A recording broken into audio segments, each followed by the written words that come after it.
ఆర్థిక పరిస్థితి చిన్నాభిన్నమైన పరిస్థితుల్లో సైతం అభివృద్ధికి సంక్షేమాన్ని జోడించి సుపరిపాలన అందిస్తున్న ప్రభుత్వం తమ ప్రభుత్వమని రాష్ట్ర పురపాలక పట్టణాభివృద్ధి శాఖ మంత్రి పొంగూరు నారాయణ అన్నారు. బుధవారం జలవనరుల శాఖ మంత్రి నిమ్మల రామానాయుడు, కావలి శాసనసభ్యులు దగ్గుమాటి వెంకటకృష్ణారెడ్డిలతో కావలి పట్టణంలోని నల్మూలలా పర్యటించారు. వివిధ అభివృద్ధి కార్యక్రమాలను ఆయన ప్రారంభించారు.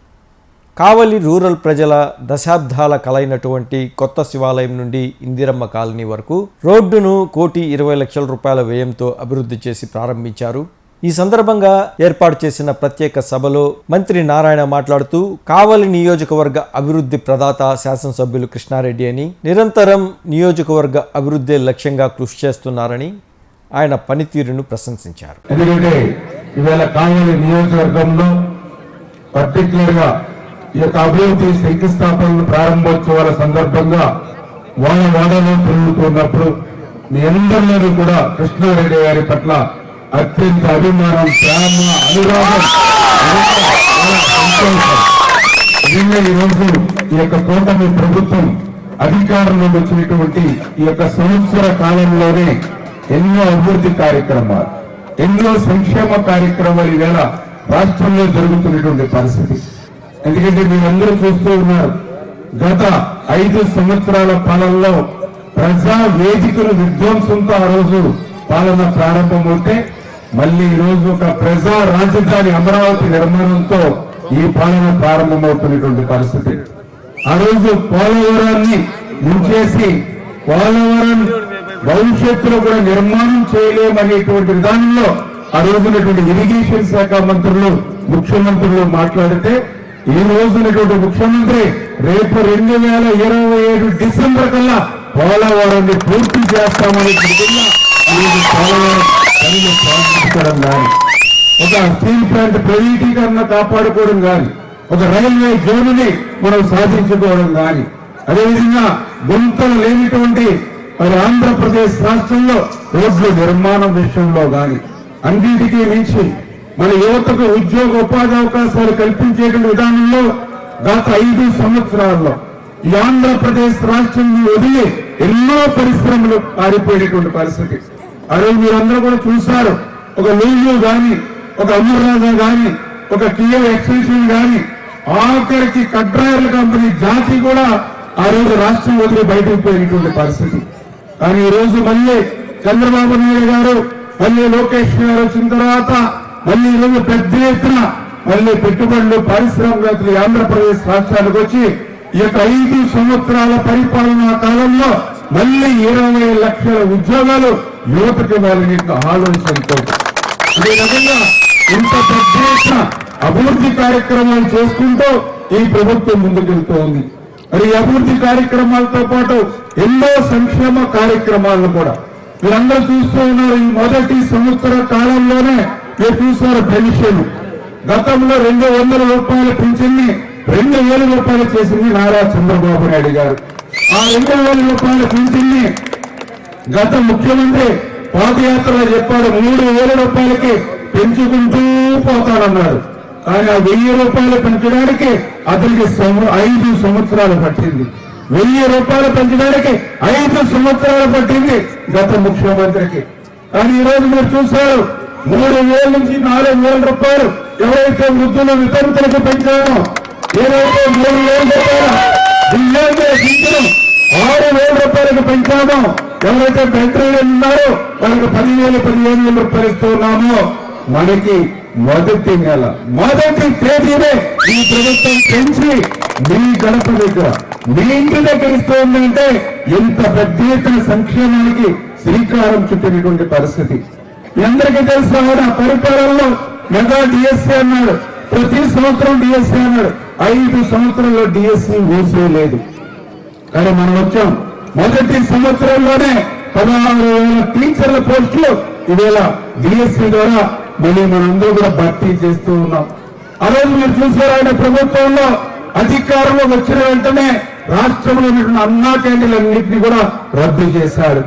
కానీ ఈ రోజు మళ్ళీ మన కూటమి ప్రభుత్వం అధికారంలోకి వచ్చాక మళ్ళీ 5 రూపాయలకి, ఉదయం 5 రూపాయలు పెడితే అల్పాహారం, మధ్యాహ్నం 5 రూపాయలు పెడితే భోజనం, సాయంత్రం 5 రూపాయలు పెడితే భోజనం, అంటే 15 రూపాయలు పెడితే పేదవాడు రోజంతా కూడా కడుపు నింపుకునేటువంటి కార్యక్రమం అన్నా క్యాంటీన్లు ఈరోజు నారాయణ ఆధ్వర్యంలో ఇవాళ ఆంధ్రప్రదేశ్ రాష్ట్ర వ్యాప్తంగా 210 క్యాంటీన్లు ఇవాళ లక్షలాది మంది మరి ఇవాళ కడుపు నింపుకునేటువంటి అన్నా క్యాంటీన్లు.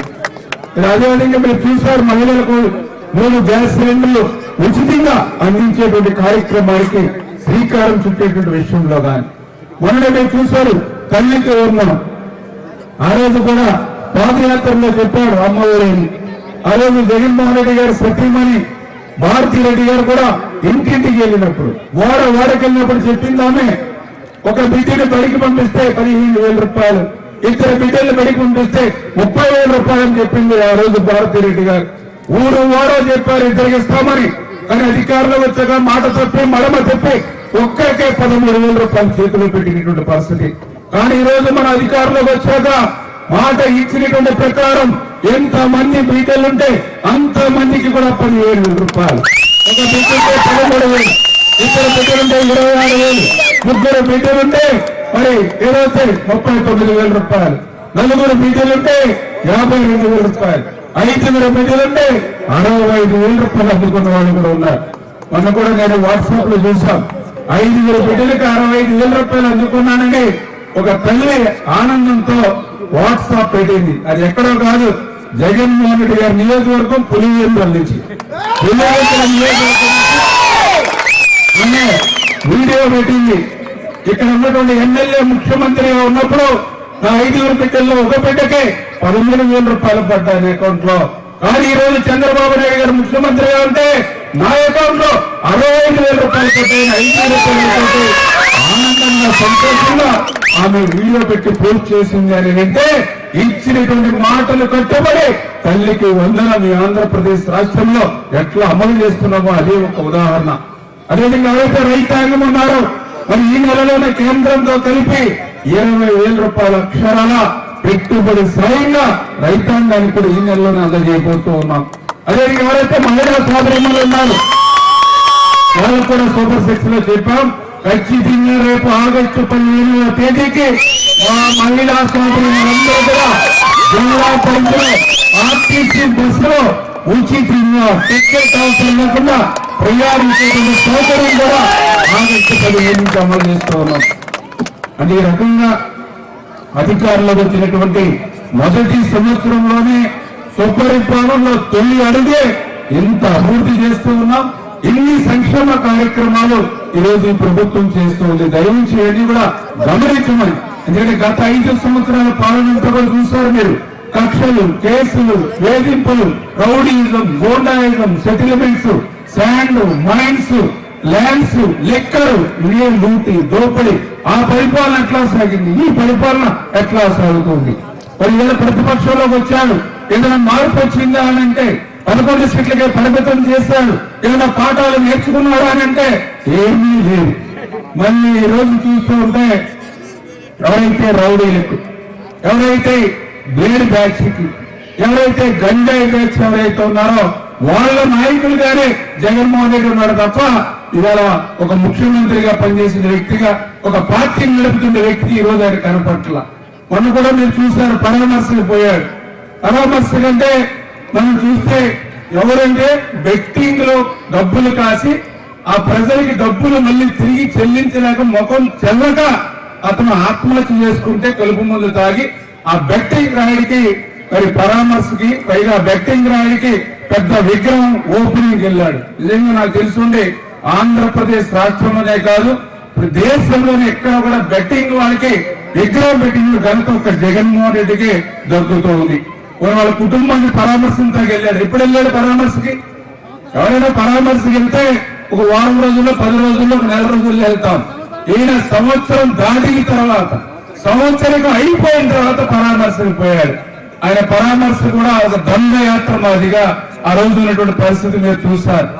ఎంత అన్యాయం అని అంటే ఆయన పరామర్శకు పోతే పెద్ద పెద్ద డీజే సౌండ్లు, పాటలు, డాన్సులు, గజమాలలు, మరి పెద్ద పెద్ద ప్లే కార్డులు, ఇప్పుడే మా సోదరుడు చెప్పినట్లుగా ప్లే కార్డులు. ఆ ప్లే కార్డులో కూడా పరామర్శకు వెళ్ళేటువంటి ఆ యొక్క రోడ్డు మార్గంలో ఆ ప్లే కార్డులు కూడా చూస్తే మరి ప్రజలు మీడియా విస్తుపోయేటువంటి విధంగా గంగమ్మ జాతరలో పొట్టేళ్లను నరికినట్టుగా నడుగుతామని మరి వాళ్ళ ప్లేకార్డులు పెడితే సరే జగన్మోహన్ రెడ్డి గారిని ప్రెస్ వాళ్ళు అడిగారు, ఇట్లా మీ కార్యకర్తలు నాయకులు రప్ప రప్ప అని నడుగుతామంటున్నారని అడిగితే తప్పేంటుందన్నా అని అన్నాడు. అంటే ఒక ముఖ్యమంత్రిగా పనిచేసిన వ్యక్తి, ఒక పార్టీని నడిపేటువంటి వ్యక్తి రప్ప రప్ప అని నడిగితే తప్పేంటి అనేటువంటి వ్యక్తి ప్రజాస్వామ్యంలో ఉండడానికే అర్హత లేదు, రాజకీయాల్లో ఉండడానికే అర్హత లేదు అనే విషయాన్ని కూడా దయవుంచి మనందరం కూడా గుర్తుపెట్టుకుంది. అందులో కూడా ముఖ్యంగా చాలా అన్యాయకరమైన విషయం, చాలా బాధాకరమైన విషయం, సాక్షాత్తు ఆయన కాన్వాయ్, ఆయన వెహికల్ టైర్ల కింద మరి ఒక వ్యక్తి, అందులో కూడా బయట వ్యక్తి కూడా ఆయన సొంత పార్టీ కార్యకర్త, ఆ టైర్ల కింద నలిగి ప్రాణాలు పోగొట్టుకునేటువంటి పరిస్థితులు విలవిల్లాడుతూ ఉంటాయి. ఇక్కడ మీరు చాలా మంది ఉన్నారు, మీరు కూడా రోడ్ల మీద ప్రయాణిస్తూ ఉంటారు. రోడ్డు మీద మనం వెళ్తూ ఉన్నప్పుడు ఒక్కొక్కసారి యాక్సిడెంట్లు చూస్తూ ఉంటాం, వాళ్ళెవరో మనకు తెలియదు. కానీ మన కారు ఆపి, మోటార్ సైకిల్ ఆపి, ఆ యాక్సిడెంట్ లో రోడ్డు మీద పడినటువంటి వ్యక్తిని పైకి లేపి మంచినీళ్ళు పెట్టి ముఖం మీద నీళ్లు చల్లి 108 తెలిసి 108 రాకపోతే ఆటో వ్యాన్ ఏదో బతిమాలి హాస్పిటల్ పంపించి ఏర్పాటు చేస్తాం. ముఖం తెలియని వ్యక్తి రోడ్డు మీద పడి ఉంటే, మన కారు కింద పడితే ఇంకా ఎక్కువగా, అందులో మాలాంటి ప్రజాప్రతినిధులు అయితే ఇమ్మీడియట్లీ దిగి అతను సపరేట్ చేయడంతో పాటు మా కనవాలంటే మా కారు కూడా ఇచ్చి, మా పిఏలు కూడా ఇచ్చి అక్కడ హాస్పిటల్లో వెళ్లే లోపల డాక్టర్లకి ఫోన్ చేసి అక్కడ ఏర్పాట్లు చేస్తాం, ఆ వ్యక్తిని ఏ రకంగా సరే బతికించుకోవాలని. ఇక్కడ జగన్మోహన్ రెడ్డి గారు చేసినటువంటి పని ఏంటంటే, ఆయన టైర్ల కింద ఆయన కార్యకర్త పడి ప్రాణాలు పోగొట్టుకునేటువంటి స్థలంలో వెలువెళ్ళాడుతూ ఉంటే 2 చేతులు 2 కాళ్ళు పట్టుకుని ఆ పొదల్లో ఇసిరేసిపోయారంటే ఎంత దుర్మార్గంగా, ఎంత కర్కశంగా జగన్మోహన్ రెడ్డి ఉన్నటువంటి పరిస్థితి. నిజంగా ఈ రోజు సమాజంలో అటువంటి వ్యక్తుల్ని మనం ఎక్కడా కూడా చూడలేటువంటి పరిస్థితి. చేత దయవించి మీరు ఏదైతే మరి అటు చంద్రబాబు నాయుడు గారు ఏ రకంగా మానవత్వంతో పనిచేస్తూ ఉన్నారో, ఏ రకంగా జగన్మోహన్ రెడ్డి నిరంకుశత్వం నియంత్రణతో ఆ రోజు పనిచేసి ఈ రోజు ఏ రకంగా ఇంకా ప్రజలు ఏ రకంగా పక్కన పెట్టుకుంటూ ఉన్నాడో మనందరం కూడా చూస్తున్నటువంటి పరిస్థితి. దయవించి మీరందరూ కూడా అర్థం చేసుకుని రాబోయే రోజుల్లో ఇంత పెద్ద ఎత్తున అభివృద్ధి సంక్షేమ కార్యక్రమాలు మరి చేస్తూ ఉన్నామని అంటే, ఒక పరిపాలన దక్షత ఉన్నటువంటి వ్యక్తి ఈ రోజు రాష్ట్రానికి ముఖ్యమంత్రిగా చంద్రబాబు నాయుడు గారు ఉండడం, ఆయనకి అండగా ఇవాళ పవన్ కళ్యాణ్ గారు ఉప ముఖ్యమంత్రిగా ఉండడం, వీరిద్దరికీ తోడుగా ఇటువంటి సుపరిపాలన ఈ ఆంధ్రప్రదేశ్ రాష్ట్రంలో జరుగుతుంది.